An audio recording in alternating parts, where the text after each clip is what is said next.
egwu ndị chili echichi ndị Igbo ji bili n'ụwa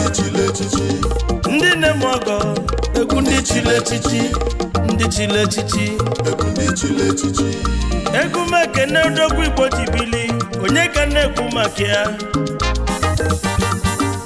High Chief Ifeanyi Chukwu ịnọ nwa njọkụ unu mekene yo ọgaranya chili echichi obodo bịa kirizie High Chief Ifeanyi Chukwu ịnọ nwa njọkụ Metu marry be one of Eri Kingdom.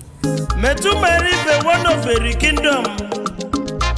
Eze Chukwuemeka chili echichi. Anye kenezianu. High Chief Ifeanyi Chukwu ịnọ nwa njọkụ.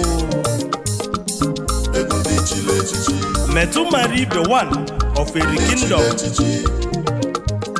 Ezi nwasi mba n'Imo steeti wepụtazianụ ma n'ebe amụzi ya mụ bụ na Benyimba City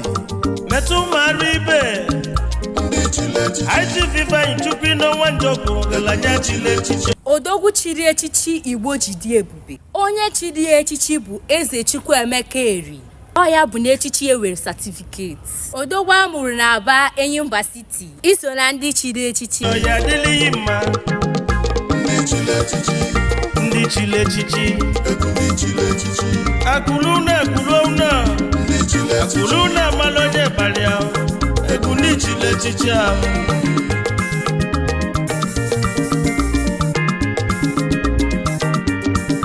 egwu ndị chili echichi ndị na-eme ọgọ bịa kilie ndị Igbo ji bilinu egwu ndị chili echichi ONYEOMA TOCHUKWU ị na-agụ egwu a bụ egwu ndị chiri echichi afa ga-adịkokwe n'egwu a ọ bụ na afa ga-adịbe n'egwu a ndị chiri echichi gbaa mbọ ka afa gị dị n'egwu a afa gị kwesịrị ịdị ya ọ bụ na ichiri echichi and afa ga-adịrọ n'egwu a gbakwa mbọ ka afa gị wee dị n'egwu a egwu ONYEOMA TOCHUKWU nnụnụ Chukwu biri ọzara onye ndị Mosi na-agwa okwu ọgbanje egwu one of Igbo land yes